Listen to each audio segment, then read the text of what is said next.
hari ini saya akan menemui seorang pembuat kerajinan wayang golek di Kampung Giriharja, Kelurahan Jelekong, Kecamatan Bale Endah, Kabupaten Bandung. Beliau merupakan salah satu keturunan dari Dalang Trah Abah Sunarya, yang juga merupakan keponakan dari dalang fenomenal Jawa Barat, yaitu Bapak Haji Asep Sunandar Sunarya.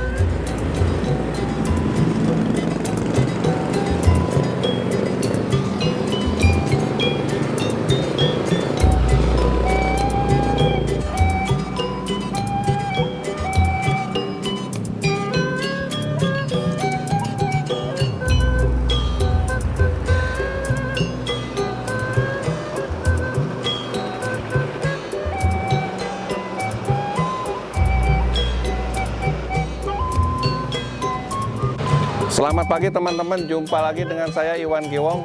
Pada pagi ini saya berada di Galeri Seni dan Budaya BIG. Singkatan nama dari pemilik yaitu Kang Barnas, Imas, dan Gilang di Kampung Giriharja, Kelurahan Jelekong, Kecamatan Bale Endah, Kabupaten Bandung. Kenapa saya berada di sini? Beliau ini termasuk dalam keturunan Trah Abah Sunarya juga. Jadi kita membicarakan tentang wayang golek tidak terlepas dari sosok dalang fenomenal Haji Asep Sunandar Sunarya, di mana beliau mengemas seni pertunjukan wayang jadi begitu memasyarakat. Dan beliau ini terkenal sampai ke mancanegara. Beliau pernah melakukan pertunjukan di Amerika, Perancis, Jepang, dan lain-lain. Sosok dalang Haji Asep Sunandar Sunarya ini mengapa begitu memasyarakat? Karena beliau mengemas pertunjukan, misalkan dalam pertempuran wayang golek, si wayang itu bisa mengeluarkan darah, bisa mengeluarkan muntahan mie, dan lain efek-efek lain.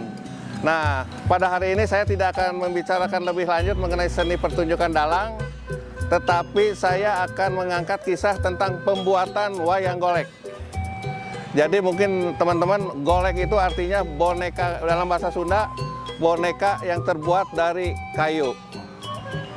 Teman-teman, ternyata yang mendalami kerajinan pembuatan wayang golek ini salah satu keturunan dari Dalang Trah Abah Sunarya.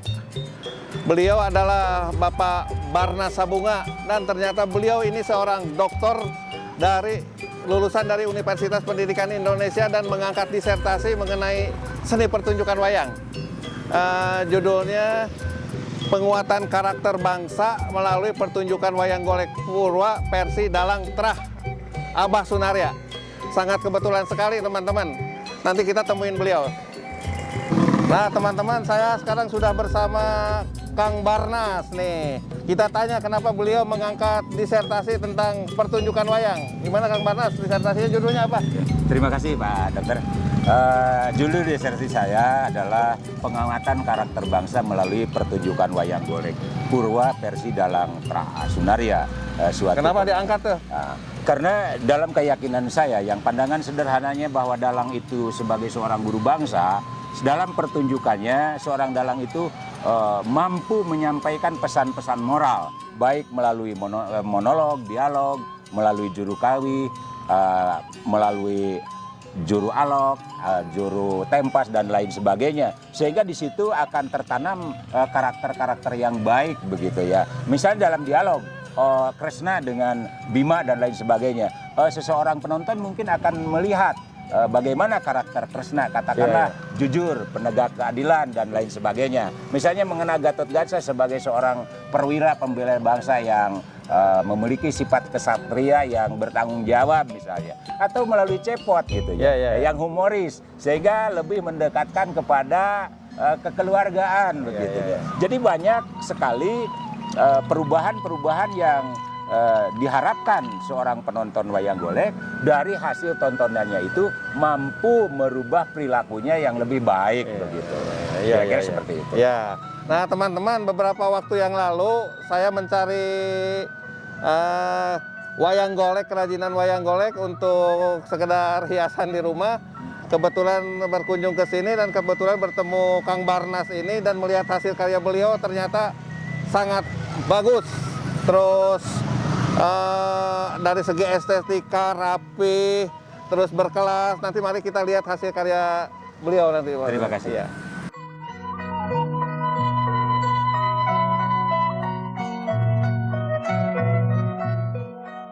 Kang Barnas, sejak kapan menekuni pembikinan wayang golek ini, kerajinan wayang golek ini? Terima kasih sebelumnya.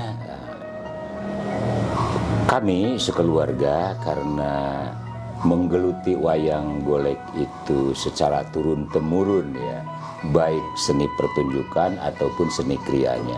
Saya sendiri melanjutkan usaha terhadap industri kerajinan wayang golek ini sejak tahun 1994. Saat itu ayah mertua saya sudah menyarankan bahwa yang biasanya dari menunggu pembeli ke rumah diupayakan memperluas pemasaran ke tempat-tempat lain, ke kota-kota lain ya. Contohnya kemana saja nih? Awal kita selain regional di Tanah Pasundan, juga kita mulai melangkah ke Jakarta, kemudian ke Surabaya dan Bali saat itu ya.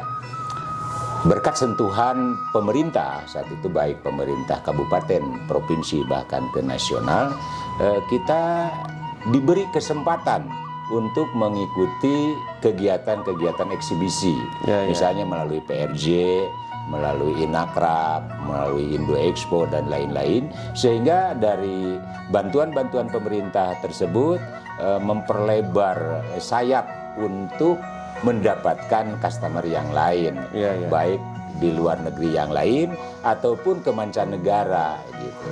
Negara-negara mana saja yang pernah dikirim nih hasil kerajinan di sini? Yang pernah meminta jasa dari hasil karya kami diantaranya ke Belanda, Belgia, Prancis, Jerman, Jepang, India, Singapura, Malaysia, Vietnam. Gitu ya, yang boleh dikatakan selain memang pernah dikunjungi juga sampai saat ini masih ada hubungan komunikasi. Gitu. Nah teman-teman, sampai ke mancanegara ternyata pemasaran hasil kerajinan pembuatan wayang golek Kang Barnas ini. Kang Barnas, kenapa tidak seperti keluarga besar yang lain mendalami seni pedalangan, malah memilih untuk pembikinan ini nih? Melihat sejarah ya Pak ya. Kebetulan ayah mertua adalah putra sulung dari Abah Sunaria yang waktu kecilnya dilatih oleh Abah untuk membuat wayang begitu yang dipergunakan untuk penggunaan Abah di seni pertunjukannya, sehingga kami pun melanjutkannya itu di seni krianya gitu. Sama saja kan mendalang pakai wayang juga jadi sama-sama bermanfaat lah ya gitu ya. Kayu yang ini, kalau kayu yang bagus buat pembikinan wayang golek apa nih? Kayu yang kami gunakan adalah dua macam yang dianggap bagus, yaitu kayu albasia dan kayu lame, yang selain mudah diperoleh juga di kebun sendiri juga bisa ditanam dan hasilnya bisa segera digunakan. Yang paling bagus di antara dua itu apa? Untuk wayang natural kami gunakan lame, kemudian untuk wayang yang dicat kami menggunakan kayu albasia. Gitu. Nah teman-teman, ini salah satu karya beliau nih. Nah Pak Barnas ini, Kang Barnas ini dijual berapa kalau segede ini nih? Rata-rata ya, ini yang ukuran 85 cm kami tawarkan dalam 5 juta rupiah untuk satu pasang. Yang besar yang biasanya dipergunakan untuk welcoming tempat-tempat tertentu, kami tawarkan dengan harga 12 juta rupiah satu pasang. Paling murah berapa? Yang paling murah gantungan kunci 45.000. Nah, dari 45.000 sampai di atas 10 juta teman-teman. Ternyata ada yang mahal juga nih harga wayang golek nih. Kang Barnas, kalau pembeli dari luar negeri senangnya terhadap karakter wayang apa nih? Untuk pembeli-pembeli wayang ya, biasanya kebanyakan ya dibelinya itu karakter-karakter yang umum diketahui, seperti Rama Sinta, Hanuman, Gatot Kaca, Krishna, Arjuna, Subadra gitu. Bahkan Panakawan yang banyak gitu ya. Selain itu juga kita melayani konsumen untuk penggunaan dalang ya, untuk wayang yang untuk digunakan untuk pertunjukan gitu. Ada pembeli perorangan yang meminta dibikinkan khusus misalkan apa? Misal orang termasuk ya ada orang pesan wayang-wayang khusus, termasuk juga ada orang yang meminta karakter tokoh nasional. Misalnya di sana tersedia tokoh yang pernah dibeli orang lain, yaitu tokoh Soekarno, tokoh Muhammad Yamin, tokoh siapa lagi ya, satu lagi Dr. Supomo, begitu ya. Saat kemarin kita menjelang Hari Kesaktian Pancasila, gitu. Jadi ada orang juga ingin dibuatkan misalnya patung wayang yang mirip dengan misalnya kakeknya dan lain sebagainya. Oh, ada juga permintaan itu ya, teman-teman. Jadi selain membuat wayang yang karakter wayang, juga membuat patung yang berkarakter manusia pribadi. Manusia, jadi bisa menerima pesanan karakter yang lain juga. Karyawan berapa orang, Kang Barnas? Saya minta maaf ya, asalnya banyak, begitu ya, sekitar 34 orang. Tetapi karena ada sesuatu kekuatan yang tidak bisa dilawan kemarin itu, dengan tidak bermaksud mencari alasan ya, kita ciutkan menjadi di rumah karena saja, pandemi corona. Begitu. Ya seperti itulah ya. Sehingga pemasaran pun wayang golek agak menukik ya, karena ada ketergantungan seperti pada umumnya pembeli wayang itu, kalau tidak orang Indonesia mau ke luar negeri, orang luar negeri yang mau pulang, atau memang penggemar-penggemar wayang.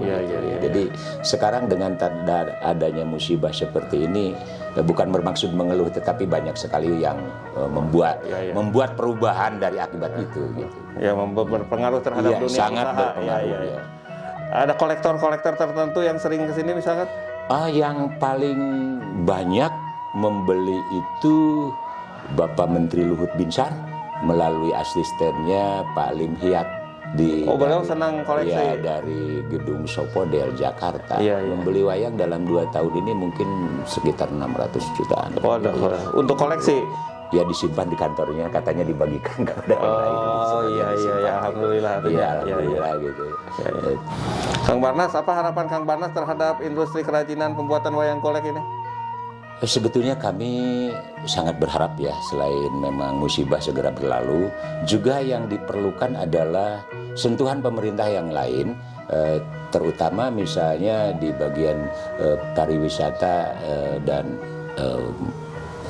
industri Kementerian Perdagangan ya, dan Koperasi misalnya dan lain sebagainya, sehingga lebih mempertahankan, lebih menyentuh lagi terhadap usaha kreatif yang lainnya, sehingga kami harapkan ada sentuhan-sentuhan, terutama yang kami perlukan setelah masa seperti ini, permodalan dan pemasaran. Gitu, ya terutama pemasaran dulu lah, beri kesempatan kami misalnya untuk mengenalkan ulang gitu kepada dunia-dunia yang lebih luas. Kalau pameran Inakrab masih ada sekarang? Masih di bulan Maret ini ada, tetapi kami minta maaf untuk saat ini, jika tidak ada yang membantu, sulit untuk mengikuti secara pribadi karena mungkin tidak terjangkau lah untuk biaya operasionalnya. Nah, teman-teman, sebentar lagi kita lihat-lihat hasil karya beliau ya, yang antik-antik dan estetik nih.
Kang Barnas, terima kasih atas kesediaannya mau menerima kehadiran saya di Galeri Seninya. Terima kasih sama-sama. Semoga pertemuan kita membawa berkah untuk kita semua. Amin. Dan mudah-mudahan usahanya tambah maju dan sukses. Amin ya Rabbal Alamin. Teman-teman, sekian dulu vlog saya kali ini. Untuk pengembangan vlog-vlog saya selanjutnya, mohon untuk like, subscribe, dan bunyikan lonceng notifikasi. Terima kasih teman-teman.